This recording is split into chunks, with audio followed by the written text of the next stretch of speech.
Hi guys, welcome to TFA Files TV. We are back again with the latest gossip. Nyaya dziri kupisa dziri kutenderera pasocial media. Baba Harare vachinyomba passenger vapanganai by birth. Vanyora paFacebook pavo vakati even watch iri wrong all the times. Inotomboitawo right kawani pazuva. Muprofita wenhema ndewe nhema, hazwichinge isanyeperane. Emphasize on profit not profit. Vari kurevera pakuti panganai pane video yakabuda achita kunge ari kuita se ari kuprofita kuti ndiani achaita president kuNigeria. Saka vanhu vakawanda vazviramba vadedzera kuti haya ari kutora machanzi. Saka nevazukuru vambuya nehanda vazotaura zvinhu zvakawanda zvakasiyana siyana. Mumwe munadedzera kuti shoko raMwari akasangana naro kupi chaizvo iyeye muprofita wenhema. Mumwe munhu akati makoti wenyika vari kureva panganai. Mumwe munhu akati our very own daughter in law Passion Java. Mumwe munhu akati God bless you Baba Harare makapawo Passion Java bhutsu dzenyu. Mumwe munhu akati apa hapana prophet apa ndewe matuzvi uyu.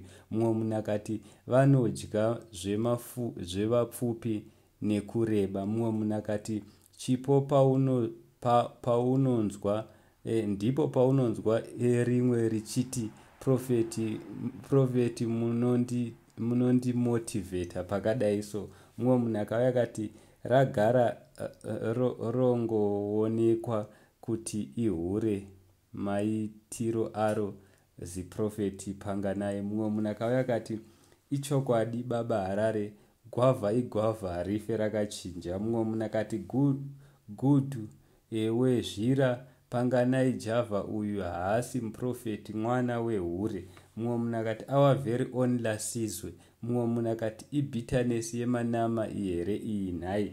Mumwe munhu akati havana hombe avo Baba Harare siyanai navo. Mumwe munhu akauya akati well I have learned kuti gift hainei necharacter.